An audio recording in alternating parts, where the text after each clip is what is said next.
All right, gang. Time to move on to the pretty reactive elements, slightly dangerous. One of them, you probably wouldn't even think so, is calcium. So this is elemental calcium. All right, so I'm going to take out a little bit of elemental calcium metal. Oh, don't want to use too many pieces. Okay, that's more than enough.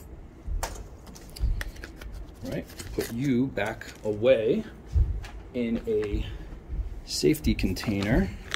That's how reactive this is. This is actually, could be dangerous. All right, so let's see what calcium's all about. So first, let's look at it. So the calcium is pretty dark looking there, and that's because it's been exposed to the air, which has 20% oxygen. So it's got a layer of oxidized calcium, calcium oxide or rust. However, if I polish the calcium, it should look shiny like all other metals. Oh, let's be really careful here. Let's see what happens if I don't want to breathe any of this in either. So let's see. That's a pretty thick layer of rust. Let's see if I can get some off from maybe over here. There we go. Oh, you know what? I have a better idea. Hold on. Instead of the Brillo, I'll use a file. And if we file off some of the oxide, we should see that calcium is indeed a metal and it is actually shiny.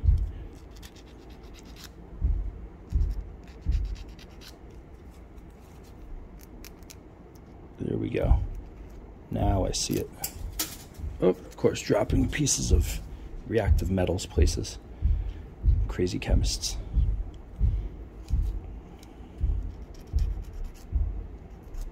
All right, trying to get a nice looking piece there. Oh, messing up where my phone's camera is pointing. Let's try that again. Maybe this piece. Yeah, it's got a big edge that I can polish here. Should be able to see it get shiny.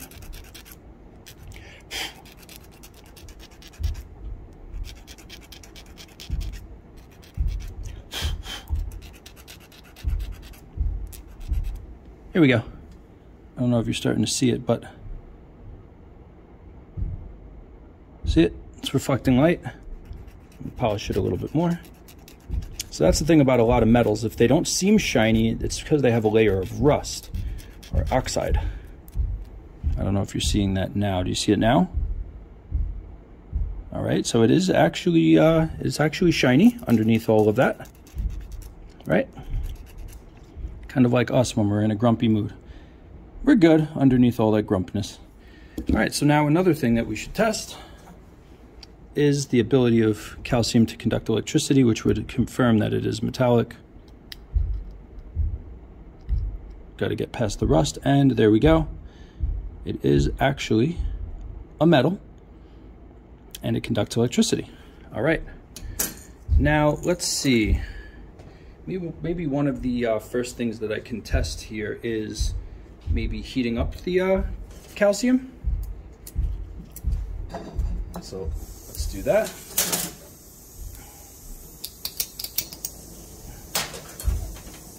All right, so let's see what happens if I heat up the calcium a little bit. Okay. Lower the flame a tiny bit. All right, and there's the calcium. Let's see what happens if I heat it up. Anything? Wonder if it'll melt or not.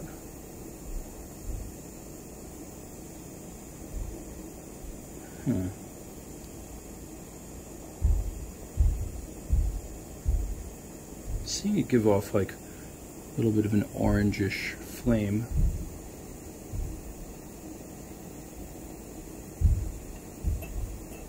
There we go.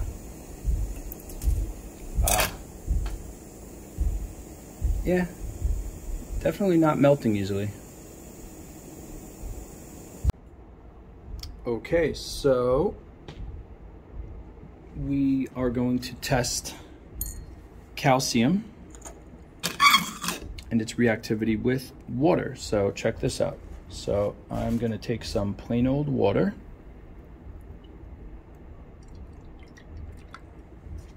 add it to the glass. And now I'm gonna add a few drops of something called phenolphthalein, which is an acid-base indicator. Whoa. Well, that was interesting. So I guess you had a little bit of gas built up in there. Saw how that just popped off at me? Funny. All right, again, that's why we wear goggles in the lab, because even just opening up a little container might be your eye missing. Can you get out of there? Thank you. All right, anyway, phenolphthalein is an acid-base indicator, and what it does is it turns pink if there is the presence of a base, which is the opposite of an acid, or alkaline. Okay, here we go. Some calcium metal in water.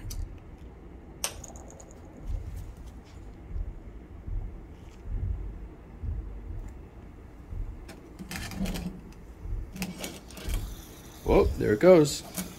So that's the calcium touching plain old water. It's turning the water into a base, reacting quite a lot, and it's releasing bubbles of something. Let's see if we can figure out what the bubbles are. Oh, where's my striker?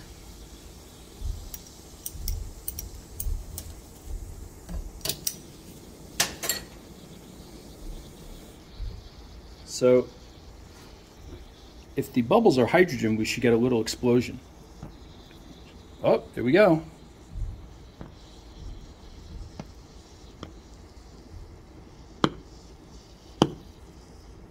Exploding bubbles, yeah. All right. So you just saw calcium metal reacting with water, forming calcium hydroxide, which is a base, otherwise known as alkali. So when you hear alkali, that means base, the opposite of an acid, which by the way could still harm you, and especially your eyes and skin. So when we think of harmful substances, we usually think of an acid, but bases are strong as well. Bases can harm your bodily tissues. So we see that the phenolphthalein turned pink, and that's what tells us that the water turned into a base. But there's also a lot of cloudiness going on there. There's like a white powder, and what that is calcium reacts with carbon dioxide in the water and in the air to form calcium carbonate, which is a white substance. Calcium carbonate, a white substance. Does that ring a bell? Bones, chalk, right? So there you go. So calcium, the same stuff that you're like, oh, it's whatever, it's in my teeth and bones. It's actually a potentially dangerous and very reactive metal element. It's pretty light though. Where's my full container of it? The density is quite low. This whole bottle is filled to the top. Doesn't weigh much. And again, I have it in a safety container for a reason. Now you know why. Calcium metal touching water releases an explosive gas, which is hydrogen. There's calcium.